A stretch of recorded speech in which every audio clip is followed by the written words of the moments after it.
Good morning. Pat Zemer here with MagnaWave office hours for this Tuesday morning. I'm glad to be here. We weren't here last week because I had to attend a funeral of my brother, and Elaine was away at the Dr. Oz mentoring meeting that we were invited to attend, and so there's a lot of good stuff to talk about there, and we gained a lot of information from Dr. Oz and his board and the people attending the mentoring program with Dr. Oz. So you'll see more about that in the future as things progress. So if you have a question today that you'd like for me to answer, simply rocket it to me and I'd be happy to answer it. You can post it here on the chat board on the Facebook page, or you can send me a text to 502-599-9722. Just text me your question or text me your name, and I will call you and we can then discuss the question and get you some MagnaWave gear if that would be something that you'd like to have. We think that you might like to get that. So 599-9722, 502-599-9722. Text your question and name, and I'd be happy to phone you back and visit with you about that. A couple of things coming up this next week. Dr. Marty, a lot of you know Dr. Marty Goldstein, who comes to our MagnaCon events and is an advisor to MagnaWave in the veterinary space, primarily the small animal veterinary space, and so we're always excited to talk to Dr. Marty. Well, his movie, The Dog Doc, it's a documentary talking about integrative medicine, how he's integrative medicine into his practice and the things that he does, including MagnaWave that he utilizes in his practice very aggressively. The Dog Doc movie, produced by Cindy Meal and Cedar Creek Productions, will be premiering at the Tribeca Film Festival this coming weekend in New York. And so a lot of folks are able to see that this week at Tribeca. It's going to be in other festivals as well, and will be generally released to the theaters around the country very shortly. However, those of you coming to MagnaCon will get an opportunity to see the Dog Doc, and Dr. Marty will be with us at MagnaCon. And so Wednesday evening of the MagnaCon gathering this year will be showing the Dog Doc at the hotel, and so you can come and be able to see the movie if you're attending MagnaCon. So we're pretty excited about that. Again, Dr. Marty will be there. He'll be able to answer questions and about the movie and about the practice, his practice and integrative medicine, his utilization of PEMF. So we're really excited that Cedar Creek Productions' Cindy Meal, who's also a MagnaWave owner, has granted us permission to show the movie at MagnaCon. So it'll be available to those in the community who might like to come join us, veterinarians and the like in the Louisville community, to come join us. Seating will be limited. There will be no charge for the viewing at MagnaCon, so we're really excited to have the movie. It's a real tearjerker. I've seen portions of it, and Dr. Marty has been kind enough to work with Cindy to get us that movie. So put that on your calendar if you want to come to MagnaCon and learn a lot about PEMF, and then get an opportunity to see the Dog Doc with Dr. Marty Goldstein. We'd sure like for you to be able to do that. So again, if you have a question, simply post it in the chat box, and I'd be happy to answer it for you at that time, and talk about anything that you might want to talk about. Okay, there are a couple of things that I would like to kind of go over. There have been some questions that have been asked through Facebook, and I want to kind of address them. You know, there are some articles that were written back in 2011 that were kind of detrimental and painted PEMF in not a favorable light, and they said they've made comments like it's been banned from in the country, and it was never banned by the FDA in the United States. And they talk about the strength of the devices and what is safe with PEMF.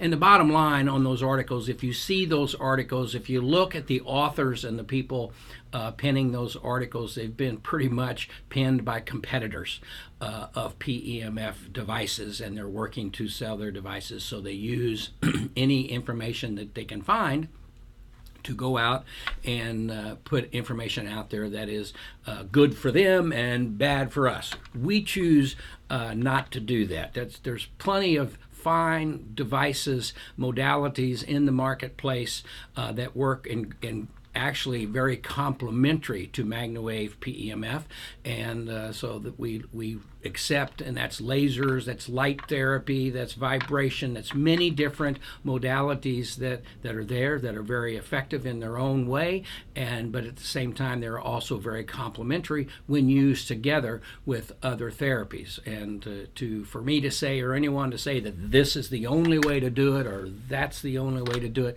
really isn't the case when you talk about integrative modalities that can be used for health and well-being and that type of situation.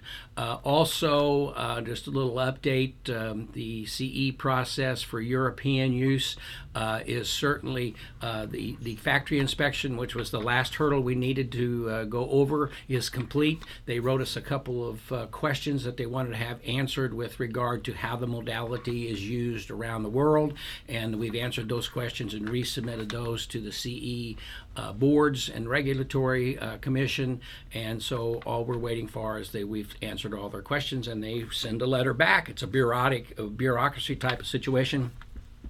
They send a letter back and say, yes, your factory, we've passed the factory inspection, which we did. You've answered all of our additional questions, which we have. Your device is safety inspected and safety cleared, which we have done with Intertech here in the United States. So all of that is complete, and I am going to have a message here that I'm going to get a chance to call someone and have a little discussion about some of their questions. So that's kind of up to date on the CE and where that's at. Certainly our tests, our studies that we are doing at the Henry Ford Hospital and the University of Miami and the Los Angeles Veterans Hospital is progressing and moving along, and of course those studies will be utilized for our submission to the FDA for clearance through the FDA. Okay, so I think that's some of the basic stuff. If you'd like to put a question in, please do so. I do have a call here. Let me do the call and then we'll get to, I believe we have a question also that someone has posted. So let me make the call here and see what we've got going on. Here we go. So we're dialing. There we go. We are dialing. And we're going to be talking with Felicia. Hi there. Hey, Felicia. How are you? I'm good. Good morning. Good morning. So I run a rehab program at my place for horses. Uh-huh. And I had a couple questions. I am new to the MagnaWave. However, I've been having it used on my horses off and on. But actually putting my hands on the horses now, I'm actually seeing all the benefits myself. Great. My first question is regarding a 20-year-old thoroughbred horse that was kicked in the pasture 10 months ago and broke the top of his elbow. So it has healed as much as it's going to heal, mm-hmm. and which was halfway, and then it stopped healing any further. And using the MagnaWave, will that help any fibrous tissue form in that open space, or are we basically done? Well, that's a very good question, and certainly the PEMF modality is FDA approved. There are devices that are used for what they would call a non-union fracture, and what you've got here is you've got an injury that is not totally closing, if you will, or healing back, and the modality of PEMF has been shown to be very beneficial to aid in that type of situation. So my quick answer would be, for sure, it would certainly be the right opportunity to further along this type of indication and help its healing proceed. Can I guarantee that? No, because it's been a long time. You're talking about having been a year. But it is something that certainly could be beneficial, certainly to relieve any pain associated with the issue, to help that along. And if the capability is there, PEMF has been shown to help the regrowth of bone, to help the regrowth of regeneration of cartilage and tissue. So it would certainly be something that I would try. And it's not going to happen in 4 treatments. It's going to take some time to make that happen. Okay, great. And my other question, so I've in the past have had some horses that had ulcers, and we've had them checked out. We've had a gastroscope done. In fact, I took 2 of them on Friday because I was just thinking that they were reoccurring again. And when I use the MagnaWave, it's pretty reactive around the stomach area. Right. But both horses showed total negative results with the gastroscope. So if a horse is reactive in the stomach area, I'm thinking that may not be indicative of ulcers then. Or how do you know exactly what you're pinpointing when they are reactive? Well, when you say reactive, what do you mean by reactive? Almost like the spasmic reaction. The coils are jumping basically rather than just laying there nicely. Okay, so if the coils are reacting, if you're getting a reaction in the gut, are you treating the gut area of the horse, I presume? Yeah. Okay, and certainly when you're dealing with ulcers, there's a lot of things that can occur with that. The stress of the horse, the acidity of what's going on in the gut, and so you need to make sure that all of that is in balance with regard to diet, medication that you're using. But if you place the coils on the area and you're getting movement, that's telling you that there's sensitivity, inflammation, and stuff going on in the area. So when you get that reaction, the device is trying to help the area. The device is doing what it can to help the oxygenation in the area and to move things along. In thinking about the improved oxygenation and the improved blood flow that takes place in the entire body when a horse has these types of indications or types of conditions, the PEMF can certainly aid the body in its ability to heal itself. But it's certainly going to benefit additionally with the application of the omeprazole or whatever you may be using to help the area as well. So it's the kind of thing that, how do I describe this? If there's a hole in the road and you're driving down the road, you're always going to hit that hole until they fix it, or you learn how to go around it. And you've got the same thing here. There's something causing this in the body, and you need to address that, and then let the MagnaWave be supportive to assist in the healing. Okay, great. Okay, and then my third question would be, since I am new to this, of course I'm getting a lot. I guess the majority of my horses I'm working on are rehab projects, whether it be 1 month, 2 months, whatever. If they've had surgery, chips removed, tendon tears, you name it, whatever it is. So I get a lot of sensitivity on all these horses. How do I know that it's pinpointing to the hocks or to the feet when I'm getting sensitivity all over, or is the body, just because they're in rehab program, they're just sore all over because their body is trying to fix itself? Well, you pretty much hit the nail on the head, that if they've got an issue in their foot or in their hock or wherever it may be, that's certainly going to impede their gait. That's going to impede their comfort and how they stand and how they move.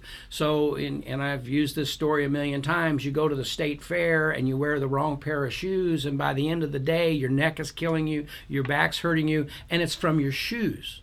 And the way you walked and the way you carried yourself as you were doing that. So in a lot of cases, if they're in rehab, the same thing happens to a person. They have an injury and they go to physical rehab, they're sore. They're sore all over because they're physically doing things in order to help themselves rejuvenate their overall health and wellness. So you may get a feeling and a reaction, full body soreness, if you will. And then, and certainly, as you know, when you treat the feet or the hock or the knee, you don't get the the vacillation that you get in a soft tissue like on the hip or somewhere. But you know that that's where the problem is, and you want to give them the ample amount of energy that you can as long as they're comfortable. If they're not comfortable with what you're giving them, they're going to move. They're going to move away from you. Walking around is different than walking away. So, but again, if you've got that all over the whole body, that means that there is some stress in their body and overall soreness, and you probably hit the nail on the head that it's from the overall rehab that they're in and the recovery process from what they've gone through. Does that help in your thought process? Oh, yeah. Perfectly. Thank you so much. Okay. Yep. Okay. Does that answer your questions? Yep, sure does. Okay, so send an email to support@MagnaWave PEMF, and we'll get you some gear. And if you have any questions, Felicia, please feel free to send us an email or give us a call. We'd be happy to help out. Thank you so much. Have a great day. Yeah, bye-bye. Some very good questions that she was addressing, and that happens a lot, as I was saying, when people get into physical therapy, when they've been down on their back or they've had a problem with their knee, and all of a sudden they have to have some surgery or something completed, and then they go into therapy and they're sore all over because they're making me do things that I don't want to do or hurt me to do to get through the healing process, and you have referral over the body. So good general full body human, small animal, or equine would be certainly beneficial in those types of situations. Okay, let's see here if we've had anybody else send a text. No. If you'd like to text me your name, send it to 502-599-9722, and I'd be happy to call you back, give you some gear, and talk to you about your questions. Could you talk about how you would treat baseball pitchers, shoulder and elbow? Hazel, it's a great question, and interestingly enough, our devices are in the locker rooms of the Oakland Athletics, Cincinnati Reds, to name a couple of teams that are using it a lot on their pitchers. Certainly they'll use it on their other players when they have strains with regard to diving for a ball or running or sliding, whatever they do to get some issues with their hamstring, backs, shoulders, and so forth. But when you're talking about pitchers and the stress that they endure when they pitch on their shoulder and their elbow, and as you know, Tommy John surgery is a big thing to help with those types of indications, and that's what the devices are being used for a lot in the baseball locker rooms. But I would certainly basically treat the area, treat the elbow, treat the shoulder. I would also go down the back, treat the low back, treat the overall area, because as you know, it all comes from the spine. Everything comes out of the head in the brain, from the spine to the rest of the body with regard to nerve distribution and everything like that in the healing process. So certainly you want to treat the areas where the injury is or the stress is. I mean, when they're throwing that ball, the motion on their elbow and their wrist and their shoulder is pretty incredible, and they need to recover. Now, recovery is key, but also worked with some very big pitchers over the years that one of the greatest pitchers of all time we worked with, and he had some issues, but he got to using the therapy for pre-game, pre-event, to make sure that everything's loosened up, warmed up, ready to go. And that's the way a lot of football players, when we treat players in the NFL, use the devices to make sure they're very supple, their oxygenation in their blood, in their muscles, tissue, and all that is optimum when they go into the match and go into that type of thing when they're playing ball or whatever it is. So certainly treat the shoulder and the elbow prior to the game, and then again after the game to help the recovery of the process. And I would treat as often as necessary to maintain the function that they're looking for with their activity, when they're pitching arm, if you will. Hope that helps, Hazel. Great question, and we're really excited to be doing more and more in the physical therapy space for athletes as we move down that road. We're working with a gentleman named Art Still. If you're looking up, he's an 8-time Pro Bowler in the NFL and very successful in his football career. And he's coming on board with us to work with professional trainers and professional athletes to make sure that they can best utilize this type of therapy for their health and wellness. And that's one of the directions that we're going. So you'll be seeing and hearing more from Art as he gets more involved with us in the area of professional sports. We really want to work in those areas. When I was in Phoenix at the Cincinnati Reds spring training and met with Dr. Bodenhausen from here in Louisville and talking about how to implement this therapy in the well-being procedures for professional athletes is something that we're looking at. Because as you know, things have been kind of standardized with how PT works and what they use. And a lot of times people, as we've all experienced, and if you have one of these devices, it's a new thing to your clients and your people, and you got to explain it to them and educate them, and that's certainly what we want to do. But we're very excited about how we can work deeper and further into the athletic world to help these people be more successful and maintain their health as they pursue their sports and their very rigorous activity that's required to be a professional athlete. Okay, do you have any other questions? Looks like we got one that's real long. Is that a question coming up that's on there? Let's see. Let's see, here it comes. Okay, let's see. Let's go back to Suzanne's. We had one just before Karen's, and let's bring that one up. There we go. Let's have a look at. Just click first. All right. How would you treat fractured vertebrae, and how long would the treatment be? Well, I would treat a standard regimen would be probably 8 to 15 minute treatment in the area. I would treat it daily if possible, or at least 3 times a week. If you could, I would treat it again 8 to 15 minutes on a very comfortable, what I would call a moderate type of setting. It's certainly going to help the overall area. I would also, if you're treating the back, if you're using a mat or a large loop, you're in essence treating the torso. So you're in that process, you're going to help energize all the blood in the body to make it be very available for the oxygen that's available, so as it flows through the body over the rest of the day, that you're going to help that area as well where the fractured vertebrae are.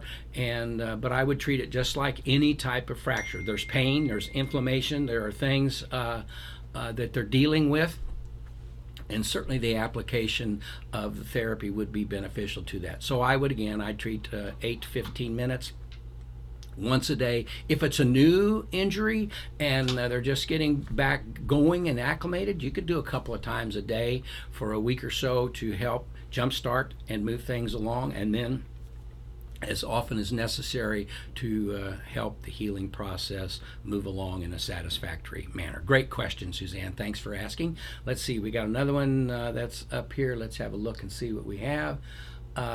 Okay. Can you please discuss how popular PEMF therapy has become, how us practitioners are starting to lose clients, or going out and buying only MagnaWave but other pulse centers, so forth, and starting their own business? Okay, Karen, I mean, that's a fair question. We have that. Any doctor that opens a practice, or a massage therapist that opens a practice, you run the risk of having people leave and either become a massage therapist or a PEMF practitioner, or whatever the situation may be. We have marketing plans and programs available that people can participate with to help them stand out. The thing that we all need to think about and realize when you're pursuing this type of activity as a business is that customers come and go. It's very important. Your bedside manner is very important.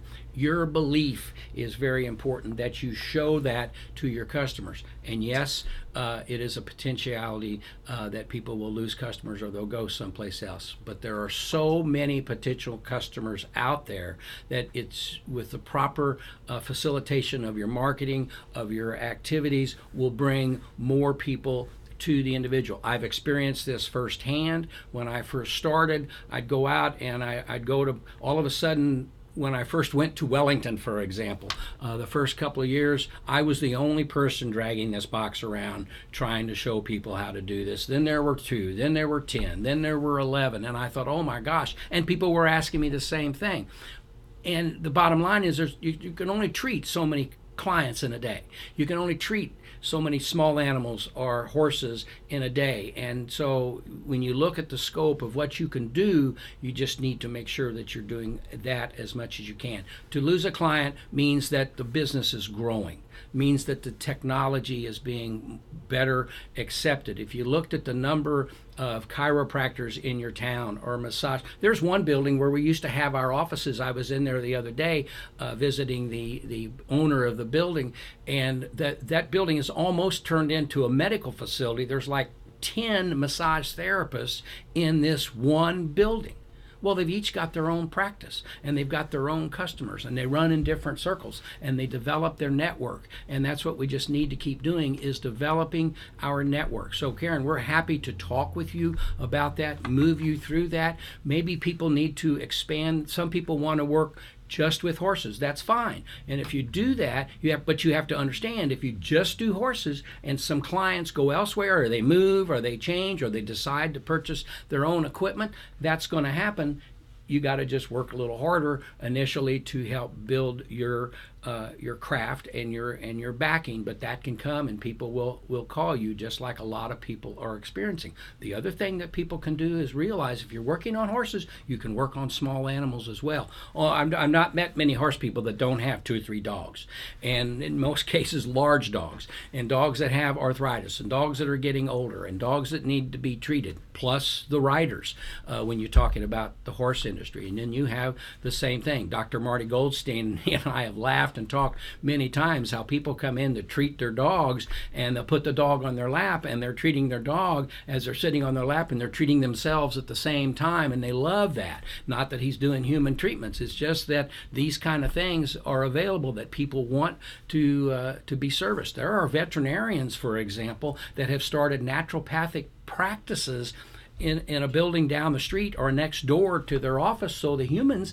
can go be treated at the same time, or as they're having their small animals dealt with. So there's a lot of opportunity for a general practitioner to expand their horizons and build their business. And it's like Wendy's and McDonald's. Because there's a McDonald's sitting here, Wendy said, hey, I'm going to go across the street, because there are going to be some people that prefer our hamburger to McDonald's hamburger, and we're both going to, and they're both successful, and Burger King, and you can just go right down the list. So they all look for their niche. They have their menu. So you got to work on your menu to make sure that it's the best menu that you can put forward, and customers will be there for you. But it's just not going to happen. It takes work, and we're happy to discuss that with you. I could talk about this for a long time because I've been through it firsthand in starting our business. It was a tough day for me when we made the decision we're going to stop doing treatments,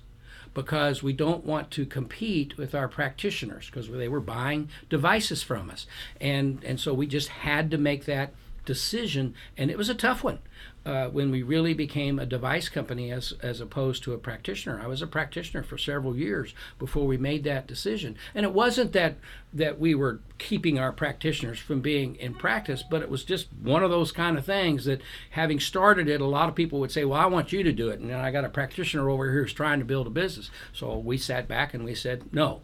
If you'd like to have this done, contact one of our practitioners and help this go along. So it was a big decision for us to do that, and it took several months for us to get over that decision to build our financial base in a different manner outside of providing treatments at that time. So if you want to discuss any of this stuff, folks, we'd be just more than happy to do it, to help you along and to help you be successful in your business. Business is not easy.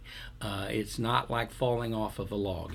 But you've heard me say this before, but we want to help you out if you have questions. And Karen, your question is very good. And yes, people are going to, in the beginning, here's an example. People would say, because when we started, there really wasn't many people. There were not many people doing this around the country. And so I brought a device from California east of the Mississippi River, there weren't many devices at all. And there were very few, if any, devices on the racetrack, Churchill Downs and some of these places. Now, some of the people who were in California who had experienced the PEMF and some of the earlier devices out there who also came here, Bob Baffert, and some of them had used the therapy in California, and they come back here, and all of a sudden there's nothing here. And so when I started and I got going, and I've kind of lost my train of thought here, but I got going in that avenue and in that vein, I had to educate everybody. They had to understand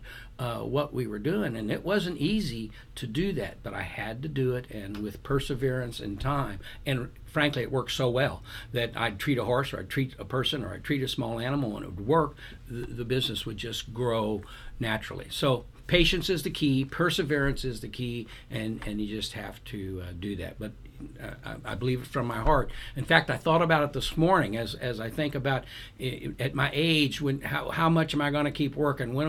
How am I going to let other people in the business take on more responsibility and that kind of stuff, so I can spend more time with my family and my wife and travel a little bit and do those kind of things. You got to make a transition. You got to understand how to plan those things out. So that's where I am, and that's what we all have to be thinking about.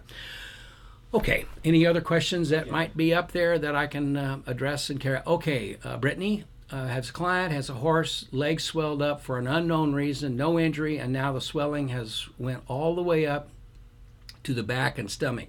She's on an antibiotic right now, but I was wondering if it was safe to MagnaWave even if I don't know what is causing it. Well, certainly it's inflammation, and we want to deal with the inflammation that's there. Now, we always want to work in concert with the veterinarian that's dealing with the horse. If there's something causing it, if it is an infection, and they want to kind of use the antibiotic to deal with the infection a little bit first and then come back and treat, that would be a way. But it's certainly, you're not going to, I don't see how, and again, work directly with your veterinarian, but to treat the area to help move the fluid away and to help the blood be healthier. I do an overall body treatment also to help the overall oxygenation. So where's that going to go? It's going to go to the legs, and to give good oxygenated blood, good blood flow to that area. Good oxygenated, healthy blood flow can work miracles on the body. And so by treating the overall body to help that blood go to those areas that are a problem, treat that area as well to help move things out of it and take away that inflammation, could most certainly be beneficial to helping the comfort and the wellness of the situation. Something is causing it, whether it was a bite of some form or a stress of some form or a pulled muscle or something that's allowed it to continue to go. And it goes back to my shoe deal earlier. If you wear the wrong pair of shoes, if the horse hurt itself on its foot and it's just kind of progressing up the leg because of how it's carrying itself and how it gait and so forth, can exacerbate the overall problem. If you knew exactly where it's coming from, if it's coming from the foot or the ankle or the knee, or where it might be, then you have an idea where to start and to refer from that time and move forward. Great question. Would I treat? I would most certainly be active in treating that horse, but I would also be in conversation with the veterinarian to make sure that we're both on the same page with what they want to accomplish with that particular animal. Any other questions that might be there that I can take a look at? Oh, Kathleen. Hello, Kathleen. How can I explain to veterinarians the difference between shockwave therapy, which I recommend more than PEMF, and MagnaWave? My vet doesn't believe that MagnaWave helped the healing process of my horse's pulled suspensory ligaments. Well, if they're believers in Shockwave and they're selling Shockwave and they are going to try to continue to sell Shockwave, they're not going to support something on the outside that they're not supporting. What you need to show is we have videos. The Amiga video with Verlinda Thompson and Dr. Amanda Myers that we had last year at MagnaCon that is available for you to use, showing the bone remodeling, showing the health in the body. It's very difficult for anybody. Dr. anything to look at that and watch that video and hear Dr. Amanda Myers discuss what happened and how they did it, and Verlinda's father, who was a veterinarian for his entire career, and how it was applicable to that type situation, will show anybody the values of this particular device. However, if they are a Shockwave person, they're going to believe in Shockwave. You might point out to them that what we do quite often in the racetrack and various places, for example, they'll Shockwave. They have to be 10 days out. I believe it's 10 days to before a race, and they can do Shockwave, or so further out than that also. Then we'll come in and help continue the process that they used with their Shockwave. But people need to understand that we're both delivering massive amounts of energy to the area. So Shockwave does it with compression, and we do it with magnetic fields, and they both will add that to it. But certainly you understand that somebody who uses something else is going, like we were talking about, these people that write these disparaging articles about many different types of therapies, they're selling their own stuff. And so if a vet, I've also learned you can't change somebody's mind.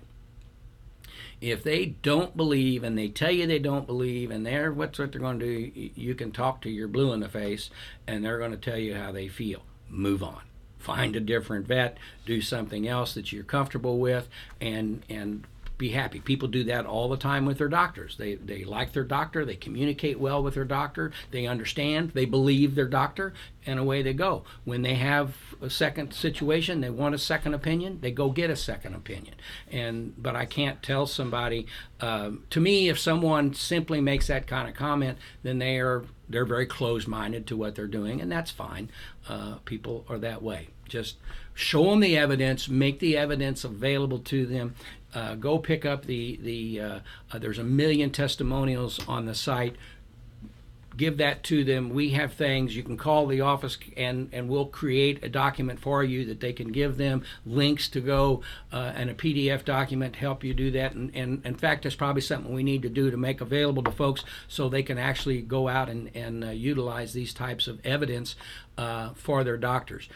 As they see, I guess another thing to share is, hey doc, it's used for cancer tumors today. It's approved for non-union fractures. It's shown through the NASA study, Dr. Dennis's NASA study that's available to you, that it does help regenerate cartilage. It does help with the potentiality of stem cell development. They can't argue that. If you give them that information, they can argue whether or not they're going to use it, but they can't argue the substantiation and the science that's there. While we're working daily with the Association of PEMF Professionals and various other organizations and the studies that MagnaWave is participating in, we're working daily to create more and more scientific evidence to support. But my gosh, there's thousands of studies that show the scientific evidence of what this will do. Just from the non-union fracture standpoint, if a doctor says that this doesn't help heal a bone wound or a suspensory issue or a nerve issue, with the FDA, so what they're saying is the FDA doesn't approve anything, or it doesn't. They approve something that doesn't work. That doesn't happen. Even you can go get FDA studies, you can do all that kind of stuff, and the FDA may say something, but if it doesn't work, then people aren't going to use it, and you see that all the time.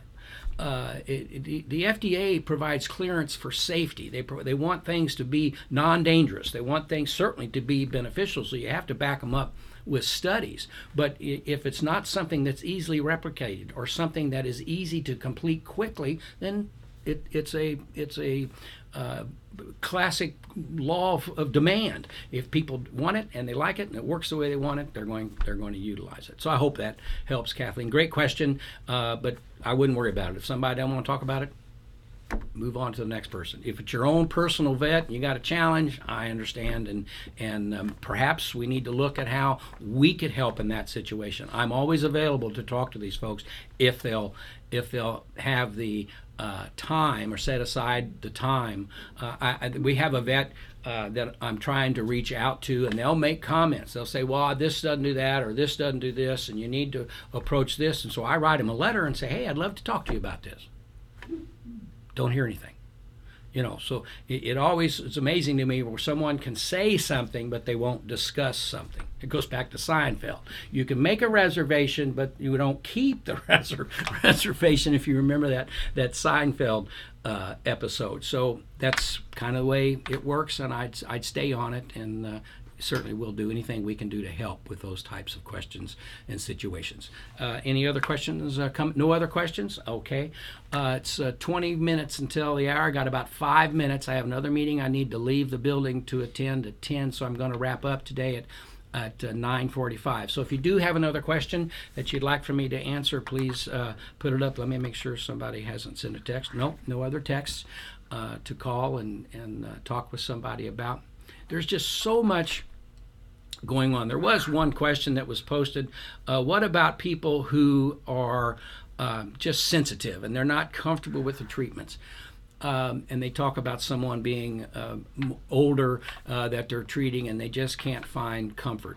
The reality of it is, I'd say 1 out of 100 people are uncomfortable around electromagnetic waves, or they're uncomfortable under power lines that they're around. They get headaches when they use their phone because they're just very sensitive to this type of energy that's applied. You're going to run into that, and it's going to be a very small number of people that you're going to find. I've also found that people who are a little older, maybe in their upper 60s, 70s, 80s, who have never experienced anything like this, and you go to treat them, they don't understand the feeling, they don't understand what's going on, and it just feels foreign to them, thereby maybe a little uncomfortable to them. You're going to have that. That's going to be the case. As you know, some people exercise by walking, some people exercise by running. I've got an arterial condition in my body that the arteries on one side of my heart are 50% of the size that they're supposed to be, and the other arteries on the other side are normal. So when I run, I get exhausted very rapidly. When I walk, it's not an issue. So for me to power walk a little bit and exercise via walking or riding a bike is much easier for me than running, because of the oxygenation that's required in the body. That's an anomaly in my body. It was discovered several years ago when we thought I was having some issues, and the doc says, no, you're fine. You just got this constriction or the different size of your arteries, and that's what causes you to have these issues once in a while. So people are in different types of situations, and you just need to deal with that, and everybody's not going to find it as comfortable as the next person. So great questions. It's about time for me to leave. I certainly appreciate it. Appreciate you being here. Got a new person with us in the studio today. Tony is helping us and is going to be with us as a full-time videographer, and you'll certainly meet him and see him, and we're going to do a lot more video things. We're going to redo all the videos in our training as we move forward. One of the things that I'm kind of thinking about doing is with the office hours area, and these guys are just now, Chris and Tony, hearing about this, but I would like to maybe do a program where we have a human-based office hours and an animal-based office hours. So people can come on. I can have a guest that deals perhaps with just the veterinary side, or a guest that deals with the human side, and we can get deeper into those kind of areas. So look forward to that. I'm not saying it's starting tomorrow or next week, but we are going to maybe go down that road, and certainly Elaine is doing that with her women's wellness webinars that she's doing, and so we want to kind of move in that thing. Transparency is our key, training is our key, helping you as practitioners understand the devices and better build your business, and you as customers to understand what we want to bring to you as far as health and wellness. The more people we can help be healthier, the better off we are, and the more people that want to embrace this as a business is what really brings me happiness, to help people be successful in their endeavors and do what they would like to do. So with that said, thank you so much for joining me today. We'll be back next Tuesday with another edition of MagnaWave Office Hours. If you have questions, please feel free to send them to me or to the office, or call the office, and we will certainly approach and answer your questions. Have a great day. Wave on for better health and wellness, and have a great week. Thank you so much. Bye-bye.